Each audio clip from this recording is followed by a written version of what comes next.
I think I can suggest an overview of my outlook on that that is not too wordy at this point. And I do have a book on my website. I get this question so often. I actually wrote a book and I came up with a really innovative title, High Notes.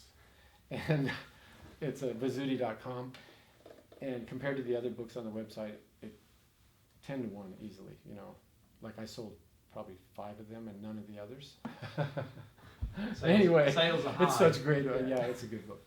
But anyway, there's the text of a lot of text and some routines that are not power routines, they're control routines. So to get to the point, the pitch of the instrument goes higher as the air goes faster. So we need to find a way to make the aperture small, and the steady support of the airflow will increase the vibration. Any say static, I don't know how to measure it, but pounds per square inch against the resistance of the horn will create a higher pitch when the aperture is smaller. But we can't literally form a lip aperture without the mouthpiece up.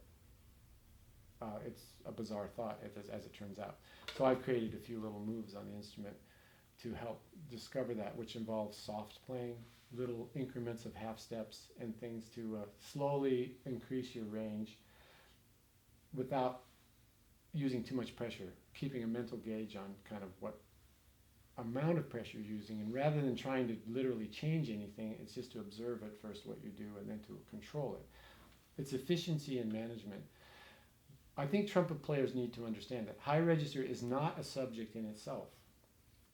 If you must play the trumpet well, have a good fundamental sound, a smooth airflow, and a natural kind of embouchure on a relaxed side to play in the upper register. And to gain more notes as you develop. And this can happen over a long period of time. I'm getting better at certain things even at my age now than before. Mouthpiece is part of it.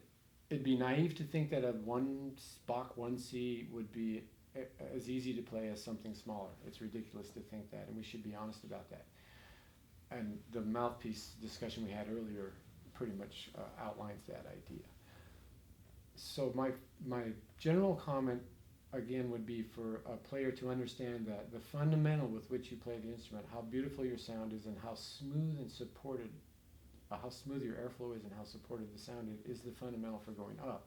Then you need to learn to manipulate the aperture through, and also tongue placement helps, you know, the high and forward to create the quick air, like a garden hose with the nozzle open and certain amount of pressure, the water will fall, and then if it's tightened down, the same amount of pressure, it'll shoot straight. And that's what we need to create is and kind of thing. So it all comes in a package though, and guess what else comes with that? It's really nice. When you start to have better range, endurance is part of that. You start to have better endurance. And as I referred to in another question too, the things that will slow you down the most in regard to this are too much pressure from the hands and overblowing. Once in a while you need to up the energy of a move on the trumpet to go up high. There's some of that in my first method book. But the thing about the idea in my high notes book about playing quite softly, it is not just the jazz side and big band side of things, it's also, for instance, to play upper register things that are required in orchestral literature or piccolo trumpet. For instance, the nice touch and the nice feel in the same register, just not as loudly. And practicing softly doesn't make you tired. And when you start to feel a little bit of, I wouldn't even call it fatigue, just less than fresh, you can play some low notes and take a couple minutes and come back and practice again, or other things and be fresh. Playing really loud and ripping and tearing to try to get the notes out can have its value, but you have to be very careful. For instance, octave slides to go up to a new note or something.